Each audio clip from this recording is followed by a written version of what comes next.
Here's what I did. Here's what I did. Here's something funny. He thinks it's awesome. Hey everybody, this is me, the Undead Viking, and this is Noises at Night. Noises at Night is a game for 2 to 4 players in which each person is going to be playing a secret role. And each person is living in this crickety old house, and late at night there's like weird goings on and noises going on, and you're not exactly sure who's making the noises. And each person's going to lay clues as they creep around the house and put these cards down in different locations that are going to allow them to act on certain powers. The cards might have certain powers that they can do, but mostly what the cards are going to do is they're going to score people points. And you have to make sure you score yourself points, but you can't give your identity away, because if somebody else can figure out who you are, then they're going to get a bunch of bonus points, and you don't want that. So the game sets up and plays really, really quickly. It is one of those games that you'll like play several times. You'll have several sessions of it, but it's a heck of a lot of fun just because I think of like the bluffing aspect of it, of getting somebody to believe that you're something that you're not, which is something I really enjoy in like secret knowledge type games. But here's Noises at Night, and I'll show you how to play it, and then we'll come back here and I'll tell you what I think. Alright, this is Noises at Night, and this game is for 2 to 4 players and should take you about 15 minutes to play. This game is incredibly quick to set up, and the rules are really, really easy to teach right away. And I played this with my family, mostly. I did play with my gaming group as well, and like, my son, 6, was the youngest that I played with, and he had no problem with this. But that your mileage may vary as far as the ages go. I definitely have a very big, giant board gaming family, so it could be a little bit different than you. But regardless, the way the game is set up is that you have this big deck of clue cards, you shuffle those up. You have this smaller deck of event cards, you shuffle those up. You have a timer here. Depending upon the number of players, you're going to play a certain number of rounds. You're going to have 5 rounds in a 4-player game, which is what I've set up. And you have these little victory point tokens over here, because you'll be getting victory points as you play the game. These 5 cards here are all the different rooms of the house.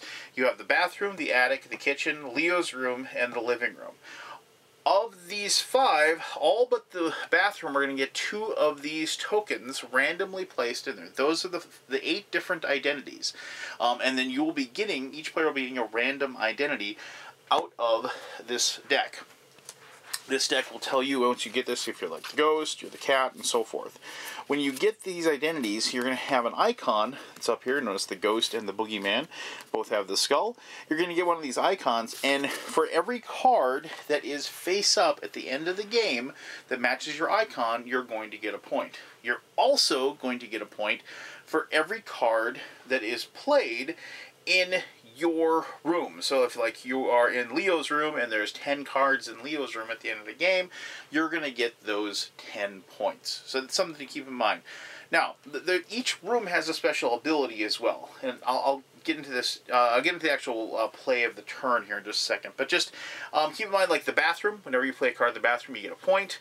Whenever you play a card in the attic, you get to flip a card that's in that room, and because you're allowed to play cards both face up and face down, and so you're able to flip those. The kitchen allows you to draw 2 more cards. You always are going to draw back up to 4 cards at the end of your turn. If you have more than 4, you won't draw, but you don't have to discard down to 4 either. You get to keep the cards that you have. Leo's room allows you to move a clue, which are these cards. These are clue cards. Move a clue to this location. So you could just take a card, and you could move it to Leo's room when you play a card there. And the living room says play an additional face-down card when you play a card into the living room. So you could like discard. Normally you only play 2 cards a turn, but obviously with that power, you're going to be doing another one. So the first thing that's going to happen is you're going to get an identity. So let's just say, okay, so I'm the rat. And so anything that has this little fishbone icon on there is going to give me extra points. Now, if you'll notice, everybody's going to get this little reference card.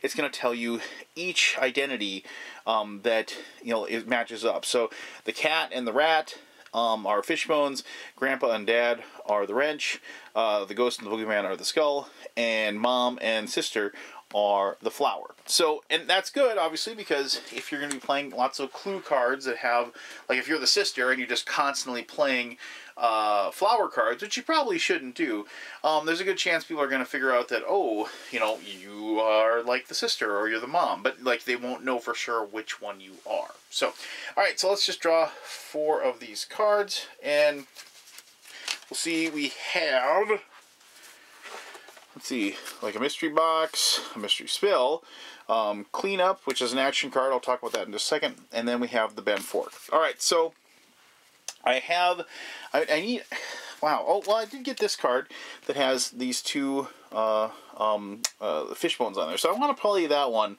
But the thing is that I am in the kitchen, and I probably don't want to, you know, double down, you know, with like placing a a fishbone card, like 2 points, and then there, because that really basically says, hey, look, you know, I am totally the rat because I'm placing that down there. So, you know, probably not a good idea that I do that. But, you know, so I could, you know, possibly, you know, if I placed it in Leo's room, and they might make people think that I'm the cat because of the fact that there's 2 fish bones in the cat there. But then, of course, you get into that whole situation where people are saying, well, I think that you think that you think that I think, or you're bluffing, or whatever. And sometimes, like, making people guess, you know, you want people to guess the wrong identity for you, because if you do that, then you get bonus points instead of them getting bonus points for guessing correctly. So regardless, maybe you're just going to play something completely random, like the mystery box. It's got all 4, and you know what? You just place it there in the bathroom. Bam! That's your first one. Nobody has any clue. All 4 of those icons are getting a point. You're not getting anything, and plus you're going to get a point for playing it in the bathroom. You've given almost 0 knowledge to anybody as far as, you know, what you are, other than the fact that you're just kind of, you know, doing something like they have no idea of.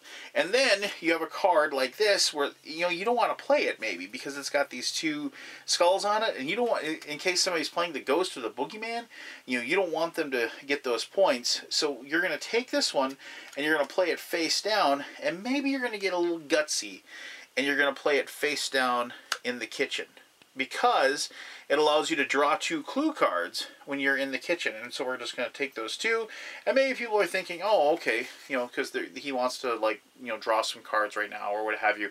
It's one of those things where you could kind of maybe try to hide yourself a little bit, but at the end of the game, I'm going to get a point as long as that card is still there, because that card is in the kitchen, and my rat is in the kitchen as well. So everybody else is going to do the exact same thing. I'm not going to go through everybody else's turn, but you know, and then at the end of the first round, what you're going to do is each player, starting with the first player, you're going to say that person's going to decide if they're going to try to guess somebody else's identity. And if they point at somebody and they guess correctly, they're going to get victory points equal to the number that the dial is on. So in this case, it's on turn 5, and it goes down 5 to 4, 3, 2, 1, so forth. You're going to get those victory points if you guess it correctly. Now, if you guess somebody's correct, if you guess their identity correctly, you get the bonus points for guessing, but they're not out of the game. They get to continue playing, but basically those people can't be misguessed, and they're going to miss out on a lot of extra victory points for doing so. If you accuse somebody, so let's say somebody said, you know, I think you're the cat or whatever, and but I'm the rat, but I'm not the correct. That isn't who I am. Then I'm going to get those bonus victory points or whatever for them misguessing because of the fact that they didn't guess that correctly. So, you know, and obviously, you know, you have to show, you know, like what you are, you know, to prove that you aren't, you know, what they're saying. You know, so, you know, you can only, but being misguessed is super important because that's a really good way to get some bonus victory points by doing so. So, important part of the game. So, each time you'll continue doing this until you get down to 0. Once you've reached 0, then you're just going to total up everybody's points. You get, like as I said, you get a point for each icon that's on there. Notice you do not turn face down cards face up. Those do not turn face up. So make sure you bury cards that don't help you face down in places, you know, that aren't going to help you. So, like, you have a card like this that has 3 flowers and a wrench. You know, bury that card, put it face down somewhere so it can't score any points. You know, just because you don't want anybody to get those points. But you total up the points. Whoever has the most points, obviously, then at that point would be the winner of Noises at Night. You know, this, like I said, it's a deduction game. I've always really liked deduction games. I've always liked kind of the bluffing and the semi bluffing and like the I think that you think part of these types of games, and I enjoy them a great deal. And there's nothing better than guessing somebody correctly after you carefully thought out what you think. You know, what I think that you think that you think that I think. You know, that sort of thing. So I've enjoyed it a great deal. But let me talk about that and a whole lot more in my final thoughts. Hey, that was A Noise at Night. There you go. So that is Noises at Night. As I said, I really enjoyed playing this one. My family really dug it. It's one of those things where I actually played it 2 players with my daughter quite a bit. And it was one of those things where she would come home from school and she'd ask to play. And so we'd dig it out and we'd goof around. And she really, really enjoyed like getting me to bite, I guess would be a good way to put it, on you know, like pretending like she's something that she wasn't, and there's not, like I said, there's nothing better than getting somebody to guess what you are wrong, you know, because then you realize that you've made the right choices as far as leading somebody down a path. But there really is nothing better than like figuring it out either, and it is, and I like games with reveal moments. I really do like that. I just, you know, I've said that in many videos. There's something to be said about, you know, the moment that a card or something is revealed that wasn't known before, right? It gets everybody's attention. Everybody's paying attention to what's going on. Everybody's looking at it, you know, and people they like that moment of anticipation. And then there's the release of the like anticipation, the energy of that. And I think that's like something that you can really build games around, like that feeling of that, being a part of something and like seeing it and seeing like fruition one way or the other. And I like games that have those moments. I like games that basically do something that makes everybody at the table pay attention to what's going on. And there's too many games out there that you know, just kind of, you know, don't do anything to like try to connect people and pay attention. And games like this have high level interactivity. You have to be, you know, present and paying attention to which cards are being played by each person, so you can kind of get that knowledge as the game progresses. Remembering certain cards they played. Did they play, you know, where did they play them? Did they play them? Are they playing them a lot in this room? You know, where there's other things. And then you have to think about ways to like kind of hide the fact that you're trying to get those points, right?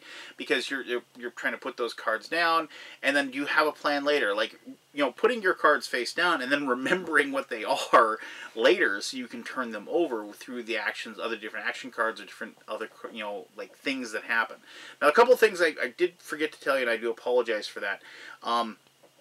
There are action cards, and I wanted to show you a few of these. Action cards, when you play them, they aren't played in, like, you can see that they have things where it says, like, you know, this cleanup card says flip a card in this room face down. So you'd play that card in that room, and you take that action. Actions on cards take place before the action of the room, so remember that. Like you have this one that says flushing sound. Move one card in this room to the toilet. And then here you have flashlight. Reveal a face down card in this room after this card is placed. So you can like sit there and then you can reveal a card. So if you can either A, like reveal a card that you have that you had placed there earlier, and so you know it's going to be worth extra points. Or, you know, maybe reveal somebody else's card they put down and maybe use that as knowledge to try to figure out, you know, who or what they are. Now, the other thing I forgot to tell you, and I do apologize for that, there are these cards that are event cards. Event cards are drawn after turn 1. After the turn 1, you do draw one of these cards, and it just has an effect that affects everything. So, here's this one that says Chilly Wind. Each player may discard up to 3 cards and then draw cards of the same number. Here's the event card. It says Dust Bunnies. Each player can pick a face-down card from a room of their choice. You know, and they just pick that card up. So the events are just ways that they kind of change the room, change the rooms, change the cards, change the game up a little bit, and they just kind of break the rules.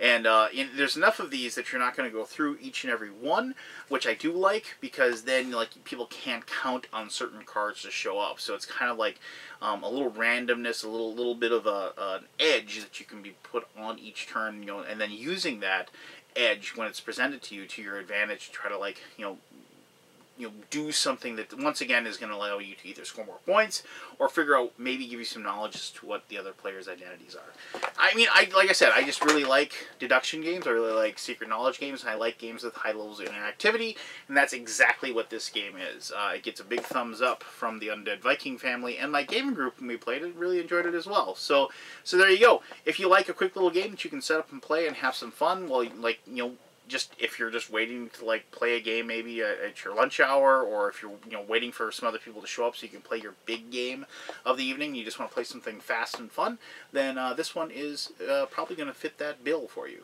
And yeah, there you go. If you have any questions about Noises at Night, please ask away. I'll be happy to answer those as best as I can. As always, thank you very much for taking the time to watch this video, and until next time, I'm the Undead Viking, and I'm telling you to have yourself one heck of an awesome day. Alright, bye-bye.